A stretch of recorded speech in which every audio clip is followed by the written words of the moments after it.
এই রায়ে আমরা সন্তুষ্ট, যদি আপনারা বলেন যে সন্তুষ্ট কিনা, তো সেটা আসলে এখন পর্যন্ত আমরা সন্তুষ্ট সেদিনই হব, কারণ আমাদের তো আরও সামনে যেতে হবে, আরও কিছু পথ যেতে হবে, অ্যাপিলেট ডিভিশন আছে। সো ওই ফেজগুলো পার করার পরে যেই দিন রায়টা কার্যকর হবে, যদি একই রায় থাকে এবং রায়টা কার্যকর হয়, সেদিনে আমরা বলবো আসলে আমরা চূড়ান্তভাবে সন্তুষ্ট। তবে কিছুটা একটা কনসার্ন আমার আছে আসলে বাদী হিসাবে, সেটা হচ্ছে আপনারা জানেন তৎকালীন যে সময় ঘটনাটা ঘটেছিল, ওই সময় আসলে অনেক কঠিন পথ পাড়ি দিতে হয়েছিল আমাদেরকে। মানে এইরকম একটা সিচুয়েশনে এইটার বিচার করাটা অনেক কঠিন ছিল আমাদের জন্য। তো সেই ক্ষেত্রে কিন্তু ওই সময় তৎকালীন যে এসপি সাহেব ছিলেন, এসপি মাসুদ সাহেব ছিলেন কক্সবাজারের, উনি কিন্তু অবশ্যই এটা বলা যাবে না যে চেইন অফ কমান্ডের অর্ডার ছাড়া কোনো কিছু হয়। উনি প্রত্যক্ষ হোক বা পরোক্ষ হোক অবশ্যই ওনার ইনভলভমেন্ট ছিল।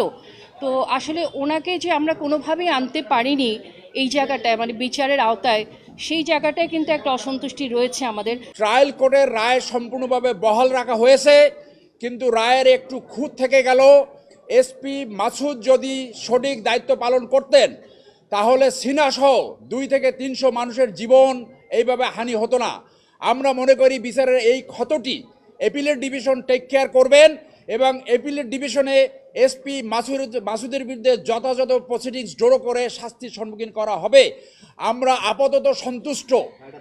আমরা রায় আপনারা শুনেছেন, ট্রায়াল কোর্টের বিচারিক আদালতের যে রায় ছিল 2 জনের ফাঁসি, লিয়াকাত এবং প্রদীপ এবং বাকি যে 6 জনের যাবজ্জীবন সেইটা বহাল রেখেছে, অন্য জরিমানা সহ, এবং অন্য যে আপিলগুলো ছিল খালাসের এবং শাস্তি বৃদ্ধি করার, সেইটা তারা খারিজ করে দিয়েছে।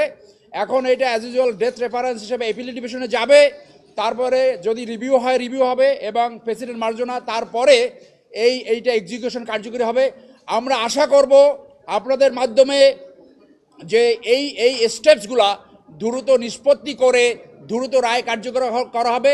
এবং আবারও বলবো, এসপি মাসুদকে অবশ্যই বিচারের সম্মুখীন করতে হবে। আমরা এমন কোনো এসপি চাই না যে খুনি ওসিকে প্রতিপালন করবে এবং বাংলাদেশের নাগরিকদের এইভাবে পাখির মতো খুন করবে। এসপি মাসুদের তারা এইটা আলাদাভাবে প্রসিডিংস শুরু করতে পারে অথবা এই রায়ের ভিতরেও ইনক্লুড করতে পারে। এসপি মাসুদ কোনোভাবে এই দায়িত্ব অ্যাভয়েড করতে পারে না। এটা আমাদের বিচার বিভাগ, আমাদের স্বরাষ্ট্র মন্ত্রণালয়, আমাদের আইন মন্ত্রণালয়, তারা একটা উপায় খুঁজে বের করবে। বাদী নাম দিয়েছিল এবং আপনি কর্নেল বসার কাছে শুনেছেন যে একটা কম্প্রোমাইজ ডিল করতে হয়েছে। সেই তৎকালীন পরিস্থিতিতে একটি কম্প্রোমাইজ ডিল করতে হয়েছে যে এসপি মাসুদের নাম যদি বাদ না দেওয়া হয় তাহলে চার্জশিট অনুমোদন করবে না। তো আপনার বিচারের ব্যাপারে কোনো কম্প্রোমাইজ হতে পারে না। ক্রিমিনাল লায়াবিলিটি কখনো কম্প্রোমাইজ হতে পারে না।